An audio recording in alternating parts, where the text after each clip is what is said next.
Good morning, boys and girls, and happy Wednesday. So, we're going to continue our discussion on measuring information by using a survey and ultimately taking the data from our survey and making a graph. Okay, so you did a great job finding 10 people. Some people even did more than 10. Really great. The more information, the more fun your graph can be. So, you did a great job at collecting your data. So as you can see, I have my data that I collected yesterday here. Remember where I had my 10 people and they told me what their favorite pizza topping was. So today I'm going to collect that information and I need to organize it in a way that it's easier for me to work with. But before we do that, we're going to talk about tally marks. Do you remember working with tally marks in your classroom? Tally marks are just another way to make numbers, okay? So when we make tally marks, it simply is just a line that goes up and down like this. Let me show you. So if I wanted to show 1, I would just write 1 tally mark up and down, okay? If I want to show the number 2, it would be 2 tally marks. If I show the number 3, what do you think? 3 tally marks. If I want to show 4, 4 tally marks. So 4 tally marks get to go straight up and down. The crazy part is when we get to number 5. Number 5 doesn't get to go up and down. It gets to cross over to close out that group of 5.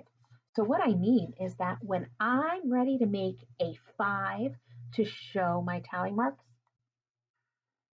I just put a diagonal line across to say that group is closed.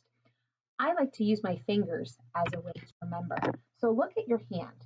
So you have 4 fingers, 1, 2, 3, 4, that get to go straight up and down. But your number 5, your thumb, does not get to go straight up and down with them. It can go across. So that's how I remember how tally marks work, like my hand. I can have 4 fingers going straight up and down, but then to make my thumb be a part of the group, I cross it over. So for every 5th line in a group of tally marks, it crosses over, okay? Then I start again. So now if I wanted to show number 6, you're right, you guessed it, I start a new group. So I leave a little space and I add another one and I keep going. This would be, if you said 7, kiss your brain. So because this we know is a group of 5, then 6, 7, another line would be 8, another line would be 9, but I fit the rule. That's it. There's only 4 that can be up straight and tall. When I want to get that 5th line in that group, I have to cross it to close it out. And now, what number have I made? If you said 10, give yourself an oh yeah.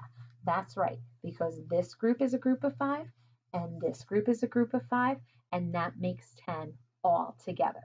So that's how tally marks work.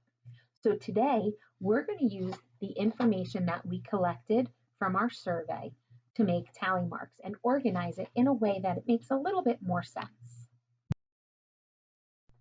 All right, so what I'm going to do is I'm going to take that information and organize it in a way that I can make tally marks. So I'm just going to go down my list and figure out all the different toppings, okay? So every time I come to a different one, I'm going to write it down on my paper, okay? So here we had pepperoni. That was the first person's response. So I'm going to write pepperoni.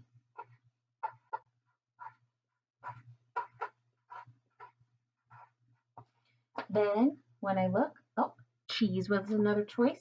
So let me write cheese. Sausage.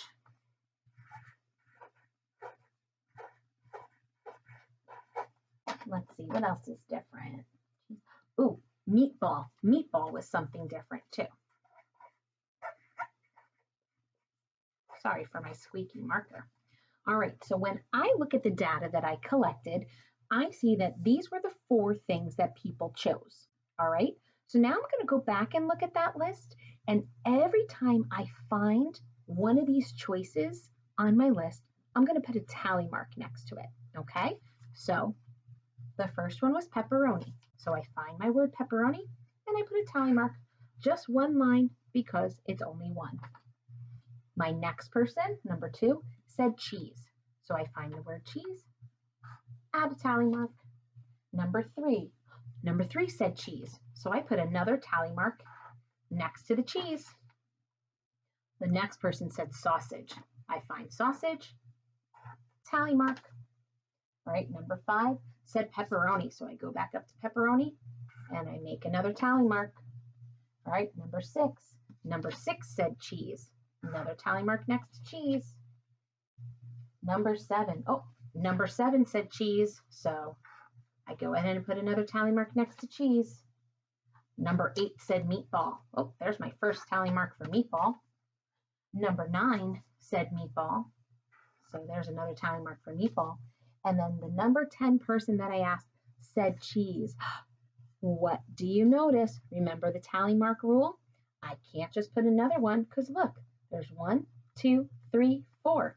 What's the rule with tally marks when we get to 5?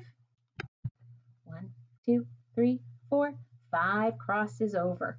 So for my cheese, I get to do a crossover. I love when I get to do crossover lines with tallies.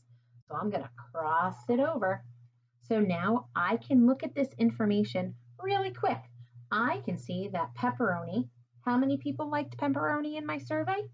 I count 1, 2, that's 2 tally marks. With cheese, I can see I have 1, 2, 3, 4, 5. 5 people like cheese. When I see sausage, just 1 tally mark, so 1 person likes sausage.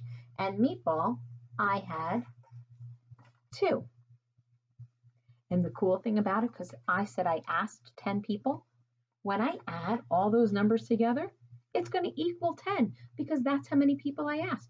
If you asked 12 people, your numbers would add to 12. If you asked 20 people, your numbers would add to 20. All right, so your task today is to now organize your data. Take a look and write down all the choices that people had in your survey question, okay? Then you're going to tally how many times people chose a certain thing. Then write the number next to the tally marks to match, okay? And I want you to go ahead and post a picture of this information on your Seesaw today so that your teacher can see that you completed your task. Now, don't get rid of this information because this is going to help us with our information for tomorrow. All right? Can't wait to see your tallies. Have fun. Bye.